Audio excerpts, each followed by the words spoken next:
Hi friends, എല്ലാവർക്കും നിംഷാസ് കിച്ചണിലേക്ക് സ്വാഗതം. ഇന്ന് നമുക്ക് സാധാരണ നമ്മൾ തയ്യാറാക്കുന്ന ആ ഒരു രീതിയിൽ നിന്ന് വ്യത്യസ്തവും അതുപോലെ രുചിയിലും വ്യത്യസ്തമായിട്ടുള്ള ഒരു ചിക്കൻ ഫ്രൈ തയ്യാറാക്കിയാലോ. ഞാനിവിടെ ഒരു 4 ചിക്കൻ ലെഗ്സ് ആണ് എടുത്തിരിക്കുന്നത്.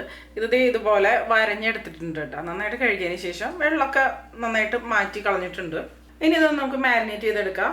അപ്പോൾ ഇതിലേക്ക് ഞാൻ ആദ്യം തന്നെ ഉപ്പിട്ട് കൊടുക്കുകയാണ്. പിന്നെ 1/2 ടീസ്പൂൺ അളവിൽ മഞ്ഞൾപ്പൊടി. പിന്നെ വേണ്ടത് നാരങ്ങ നീരാണ്. ഒരു പകുതി നാരങ്ങയുടെ നീരാണ് ഞാൻ ഇതിന് വേണ്ടിയിട്ട് എടുക്കുന്നത്. അല്ലെങ്കിൽ വിനാഗിരി ആണെങ്കിലും ഉപയോഗിക്കാം. ഇതെല്ലാം കൂടി നമുക്ക് ആദ്യം നന്നായിട്ട് ഈ ഒരു ചിക്കൻ പീസസിൽ നന്നായിട്ട് തേച്ച് പിടിപ്പിക്കാം. എല്ലാവരും നല്ലപോലെ.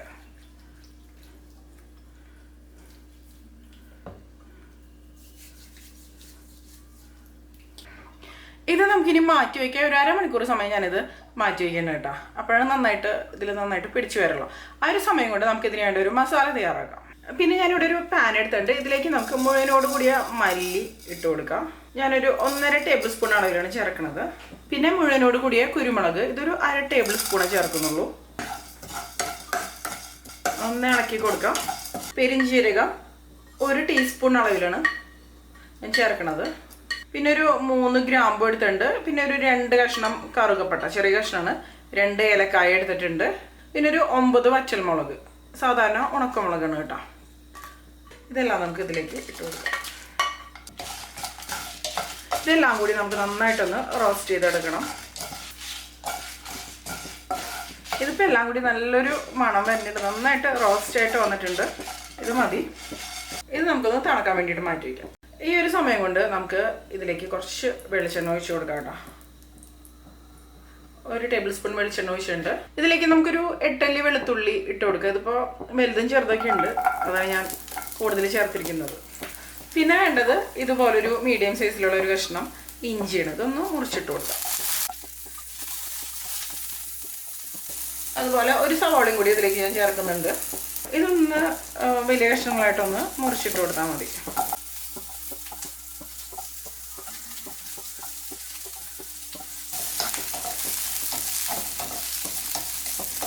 ഇതൊന്ന് വഴന്നോട്ടെ. ഇതിൻ്റെ കൂടെ തന്നെ ഞാൻ ചേർക്കണത് പച്ചക്കുരുമുളകാണ് കേട്ടോ. 1 ടേബിൾ സ്പൂൺ അളവിൽ പച്ചക്കുരുമുളക്. ഇതിപ്പോൾ ഇല്ലെങ്കിൽ നമുക്കത് സ്കിപ്പ് ചെയ്യാൻ കുഴപ്പമില്ല. ഉണക്ക കുരുമുളക് കൂടുതൽ അളവിൽ ചേർത്ത് കൊടുത്താൽ മതി. അപ്പോൾ ഇതിവിടെ ഇരുന്ന് വഴന്ന് വരട്ടെ. ഈ ഒരു സമയത്ത് നമ്മൾ നേരത്തെ വറുത്തെടുത്ത ഒരു ഹോൾ സ്പൈസസ് ഉണ്ടല്ലോ, ഇതൊക്കെ നന്നായിട്ടൊന്ന് തണുത്ത് വന്നിട്ട് ഇത് നമുക്ക് നന്നായിട്ടൊന്ന് പൊടിച്ച് മാറ്റി വയ്ക്കാം. ഇപ്പോൾ കണ്ടോ നമ്മുടെ മസാല പൗഡർ ഇത് കണ്ടോ റെഡി ആയിട്ട് വന്നിട്ടുണ്ട്. മാറ്റി വയ്ക്കാം. പിന്നെ ഇത് സവാളയൊക്കെ നന്നായിട്ട് വഴന്ന് വന്നിട്ടുണ്ട്. ഇത് തണുക്കാൻ വേണ്ടിയിട്ട് നമുക്ക് മാറ്റി വയ്ക്കാം. തണുത്തതിന് ശേഷം നമുക്കിത് നന്നായിട്ടൊന്ന് അരച്ചെടുക്കണം. വെള്ളമൊന്നും ഒഴിക്കാതെയാണ് കേട്ടോ അരച്ചെടുക്കേണ്ടത്.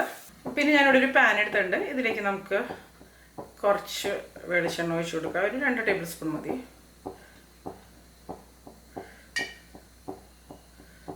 നന്നായിട്ടൊന്ന് ചൂടായിട്ട് വരട്ടെ. ഇപ്പോൾ എണ്ണ നല്ലപോലെ ചൂടായിട്ട് വന്നിട്ടുണ്ട്. നമ്മൾ ഈ മാരിനേറ്റ് ചെയ്ത് വെച്ച ചിക്കൻ പീസസ് ഇതിലേക്ക് വെച്ച് കൊടുക്കാം.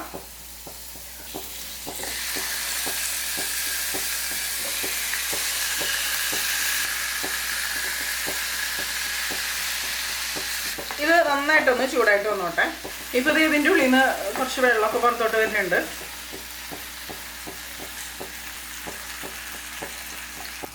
ഹൈ ഫ്ലെയിമിൽ തന്നെയാട്ടോ ഞാൻ വെച്ച് കൊടുത്തിരിക്കുന്നത്. ഈ വെള്ളം ഒന്ന് വറ്റി വരട്ടെ.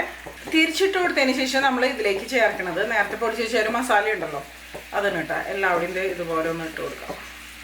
മുഴുവനായിട്ട് ഈ ഒരു മസാല മുഴുവൻ നമ്മൾ ഇതിലേക്ക് ചേർക്കും. ഇതെല്ലാവരുടെയും ആയി വന്നോളും. പകുതി മസാല ഇതുപോലെ ഇട്ട് കൊടുക്കുക ഒരു ഭാഗത്ത്. അതിനുശേഷം ഒരു 5 മിനിറ്റ് കഴിഞ്ഞിട്ട് നമുക്കിത് തിരിച്ചിട്ട് കൊടുക്കാം. നമ്മൾ നേരത്തെ വഴറ്റിയെടുത്ത ഒരു സവാള ഉണ്ടല്ലോ, അത് നമ്മൾ അരച്ചെടുത്തിട്ടുണ്ട്. സവാള, പച്ചക്കുരുമുളക്, ഇഞ്ചി, വെളുത്തുള്ളി എല്ലാം കൂടെ കേട്ടോ.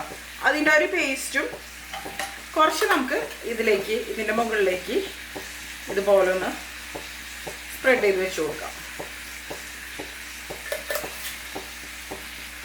ബാക്കി ഭാഗം തിരിച്ചിട്ടതിന് ശേഷം വെച്ച് കൊടുത്താൽ മതി. ഇപ്പം നിങ്ങൾ ചെറിയ പീസസ് ഒക്കെ എടുക്കണമെന്നുണ്ടെങ്കിൽ, ഫ്രൈ ചെയ്യാൻ വേണ്ടിയിട്ട് എടുക്കണമെന്നുണ്ടെങ്കിൽ സാധാരണ ഒരു കടായിൽ വെച്ചിട്ട് അങ്ങനെ ഇട്ട് കൊടുത്താലും മതി കേട്ടോ. എന്നിട്ട് എളുപ്പത്തിൽ തന്നെ നമുക്ക് മിക്സ് ചെയ്തെടുക്കാം. ഇതിപ്പോൾ കുറച്ച് വലിയ പീസസ് ആയ കാരണമാണ് ഞാൻ അതുപോലെ ചെയ്യണത്. നമ്മൾ തിരിച്ചിട്ട് കൊടുക്കണം.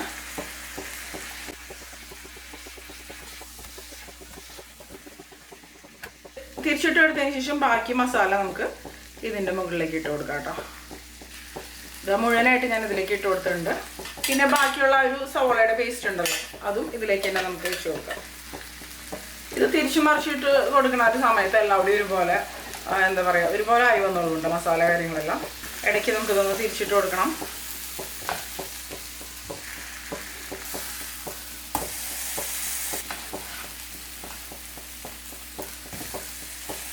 അതിനുശേഷം ഇത് നന്നായിട്ടൊന്ന് ഫ്രൈ ആയിട്ട് വരട്ടെ. ഇത് നമുക്ക് 3-4 പ്രാവശ്യം തിരിച്ചു മറിച്ചിട്ടിട്ട് നന്നായിട്ട് ഫ്രൈ ചെയ്തെടുക്കാം. കാരണം നമ്മളിത് ഷാലോ ഫ്രൈ ആണ് ചെയ്തെടുക്കുന്നത്, ഡീപ്പ് ഫ്രൈ അല്ല. കുറച്ച് സമയം എടുക്കും കേട്ടോ. ലോ ഫ്ലെയിമിൽ വെച്ചിട്ട് അല്ലെങ്കിൽ ഒരു മീഡിയം ഫ്ലെയിമിൽ വെച്ചിട്ടൊക്കെ തന്നെ ഫ്രൈ ചെയ്തെടുക്കാം, അല്ലെങ്കിൽ മസാല കരിഞ്ഞു പോകും. പിന്നെ എണ്ണ ആവശ്യമാണെന്ന് തോന്നണമെങ്കിൽ ആവശ്യത്തിന് എണ്ണ ഇതിലേക്ക് ഒഴിച്ചു കൊടുക്കണം. ഞാനതിൻ്റെ മുകളിലേക്ക് തിരിച്ചു മറിച്ച് ഇടുന്ന സമയത്ത് ആവശ്യത്തിനുള്ള എണ്ണ കുറച്ച് ഒഴിച്ചു കൊടുത്തിരുന്നു കേട്ടോ. ഇപ്പോൾ നമ്മുടെ ചിക്കൻ ഫ്രൈ റെഡി ആയിട്ടുണ്ട്. നമുക്ക് ഫ്ലെയിം ഓഫ് ചെയ്ത് കൊടുക്കാം കേട്ടോ. അല്ല മസാലയൊക്കെ നന്നായിട്ട് പിടിച്ച് വന്നിട്ട് നല്ല മണം വരുന്നുണ്ട്. അപ്പോൾ കണ്ടോ നമ്മുടെ നല്ല സൂപ്പർ ടേസ്റ്റി ആയിട്ടുള്ള ചിക്കൻ ഫ്രൈ റെഡി ആയിട്ടുണ്ട്. നിങ്ങൾക്ക് ചോറിൻ്റെ കൂടെയോ ചപ്പാത്തിയുടെ കൂടെയൊക്കെ കഴിക്കാം. എല്ലാവരും തയ്യാറാക്കി നോക്കുക. എന്തായാലും ഇഷ്ടപ്പെടുന്നുണ്ടോ? നിങ്ങൾക്ക് ഈ ഒരു വീഡിയോ ഇഷ്ടപ്പെട്ടു എന്നുണ്ടെങ്കിൽ നിങ്ങളുടെ അഭിപ്രായങ്ങൾ എന്താണെങ്കിലും നെഗറ്റീവ് ആണെങ്കിലും പോസിറ്റീവ് ആണെങ്കിലും ഈ വീഡിയോയുടെ താഴെ ഒന്ന് കമൻറ്റ് ചെയ്യാം കേട്ടോ. അപ്പോൾ നമുക്ക് മറ്റൊരു അടിപൊളി റെസിപ്പി ആയിട്ട് വീണ്ടും കാണാം.